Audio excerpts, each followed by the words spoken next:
21-এর ভোটের পরে 1 লক্ষ হিন্দুকে বাড়ি ছাড়া করেছে, 12,000 বাড়ি ভেঙেছে, 300 মহিলার উচ্ছেদ নিয়েছে। মগরাহাটের বিজেপি প্রার্থী মানস সাহা 57 জনকে খুন করেছে। ছাড়বো না, ছাড়বো না, ছাড়বো না, হিসাব হবে, হিসাব হবে, হুঁশিয়ার তৃণমূল। লোকসভা লক্ষ্য স্থির রেখে রাজ্যের কোনায় কোনায় জোরদার সভা সম্মেলন শুরু বিজেপির। বৃহস্পতিবার পশ্চিম মেদিনীপুরের গড়বেতায় সভার আয়োজন বিজেপির। মোদি গ্যারেন্টি ঘরে ঘরে পৌঁছতে সভায় হাজির বিরোধী দলনেতা শুভেন্দু অধিকারীও। মঞ্চ থেকে ফের বামেদের উদ্দেশ্যে বার্তা শুভেন্দুর। সিপিআইএমের সবাই খারাপ নয়, পুরনো বামপন্থীদের একাংশ বিজেপির সঙ্গেই আছে বলে দাবি বিরোধী দলনেতার। সিপিএমের সব নেতা খারাপ নয়।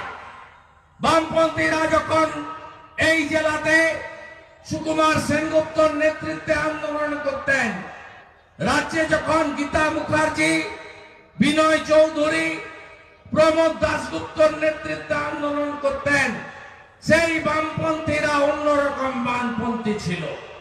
তাদের একটা বড় অংশ আমাদের সঙ্গে এসে গেছে।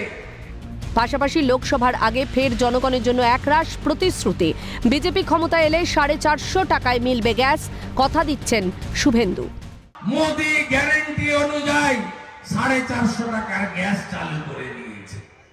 মধ্যপ্রদেশে শিবরাজ সিং চৌহান আগের মুখ্যমন্ত্রী, লাডলি বাহিন 1,500 টাকা করে মাদের দেয় মাসে, এখন তো বাড়িয়ে 3,000 করে দিয়েছে। আর বিজেপিকে রাজ্যে ক্ষমতায় আনুন, এখানেও গ্যাস রাজস্থানের মতো 450-তে পাবেন। আর লাডলি বাহিন নয়, অন্নপূর্ণা চালু করব, 2,000 টাকা করে মাসে আমার মা দিদি বোনকে দেব। অভিষেক চক্রবর্তীর রিপোর্ট, ক্যালকাটা নিউজ।